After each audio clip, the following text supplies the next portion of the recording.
I'm Victoria from Cozy Country here in partnership with Cozy Owl. Today I'm going to be showing you how to make wax melt decorations using cookie cutters. So let's get going. So let's see what we've got here. I have my soy pillow wax. I also have my fragrance oil. We've gone for mulled wine and I've got 50 millilitres of it. We've also gone with a red dye to go with the fragrance and some red glitter to go with that as well. And then we have my little cookie cutters here, and I also have some baking parchment so that I can pour my wax on top of it, and I've got a baking tray that I only use for when I'm crafting, so I don't cook with that one. And then I also have my double boiler and my thermometer and my wooden spoon, and then an electric weighing scale. So firstly we need to measure out our wax. For me, I'm going to be using around 250 grams of wax here.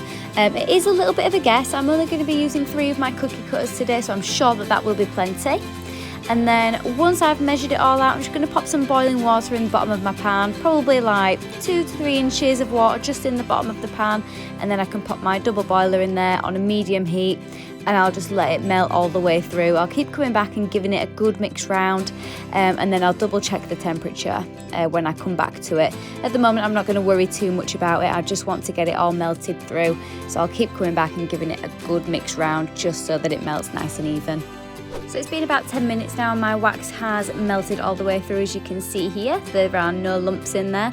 So I'm just going to take the temperature here with my electric thermometer and just hope that it's somewhere around the 60 degrees mark. If it's over that, I'm going to just pop it to one side and let it cool down for a couple of minutes. So I'll just double check that now and I'll show you what it is. And I'll just quickly show you that we are way over. We're at 85 there, almost. So I'm just going to wipe that off, take it aside. There's no heat on this hob, so I'm just going to pop it on there for about 5 minutes and I'll come back and double check it again, and hopefully we'll be more towards the 60 degrees mark. So I've just come back to double check and we are at 58 just there. So I'm happy to go ahead and start popping in my dye. So I'll just give it a good stir through and I'll just pop it back into the water. There's no heat on at the moment. I'm just going to take a couple of pinches out of here. It's probably around 1 gram if you want to measure it out, because I've got quite a small measurement of wax in here. So I just only want a little bit in there. I don't want to overdo it. Excuse me for the cameos of my dogs as well, they like to join me in candle making. So I'll just pop all my dye in there and I'll give it a really good stir around just to make sure that it melts all the way through the wax. We don't want any lumps left in there, and we want it to carry all the way through the wax nice and even. So now I'm happy with the way that my dye has been mixed through the wax. I'm going to move on to my fragrance oil. So I have 50 millilitres of mulled wine here. And remember that I put in 250 grams of wax, and I'm going to put roughly 8% fragrance oil in here, which will take me to 20 millilitres. That'll give these wax melts a real good punch. They'll have a really high scent throw, and that's what I'm after. So I'm going to give that a really good stir around, and the wax has cooled a little bit, so I am going to pop it just back on the heat for a couple of minutes just to warm it back through and give it a really good stir around. Like the dye, you want it to be mixed through nice and evenly. Now moving on to pouring the wax. One top tip for this is to pour the wax around the moulds first, just because the wax will act as a little bit of a barrier, because when you start pouring inside the cookie cutters, you can find that the wax will seep out from underneath. So it's always good to have that little wall to try and prevent too much coming out, because you might always get a little bit of leakage. So I've just poured a little bit around there, and as you can see it is leaking under my cookie cutter now, so I'm just going to go ahead and pour straight in. It probably would be a good idea if you had enough time, you'd be able to leave the wax on the outside to set first and then come back and do your actual pour. But I'm going to go straight ahead and do mine here. And it is leaking out a little bit, so I'll just keep topping it up a little bit. I've still got plenty of wax in there, so I'll keep holding it down and hoping that it'll set for now, and I'll keep coming back and checking it. And just to let you know, I'm pouring my wax at around 56 degrees here, so it is a little bit on the cool side, so it should set nice and quickly for me. But once I'm all poured up, I'm just going to leave it for around half an hour just to check on them. Now it's been roughly half an hour, 40 minutes, and you can see that my wax is set perfectly. So I'm just going to go ahead and do another pour just to fill up to the top of the cookie cutter, because on the first pour I did only pour about halfway up. So I've just come back to do a little top up, and then I'll come back in a couple of hours just to check on them and start unmolding.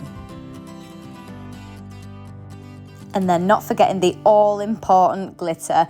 So I'm happy with how much I've poured into my cookie cutters now, so I'm just going to go ahead and dump a load of glitter all over the top of these. You can never go wrong with too much sparkle, especially at Christmas time as well. This is biodegradable candle glitter, so you can use as much as you like. And you're not going to catch any fire with this because they are just wax melts, so they will go on top of your burners and they won't be near any naked flames. So I'm going crazy for the glitter. Then time to leave those to set for at least a couple of hours, and then you can come back and check on them. So I left these little beauties setting for around 3 hours or so, and I've just come back to quickly unmold, and here it is. So I'll just pinch off all this bit and hopefully it'll come out nice and easy. Just break it away from the sides and it should just pop out. So now I've managed to unmold all 3 of mine. I'm really happy with the way they've turned out. The last 2 were a little bit more difficult than the first, but we got there in the end. So I'm just going to pop some string through here and turn them into a cute little hanging decoration. You can pop these anywhere you like in the house, or you can even give them as a little gift. I'm just going to tie mine a couple of different ways just to show you, but they look really sweet, and I think anybody would be happy to receive these. And not to mention you have the added bonus of being able to burn them as well. You'll be able to break these apart quite easily. The soy wax is really nice and soft, so you should be able to break them apart and pop them on top of your burner. After around 12 hours, I'd just let the fragrance set inside the wax firstly, and then you should be able to get on with burning them as well if you didn't want to keep them up too long if you can't resist them. But yeah, these are how cute they look.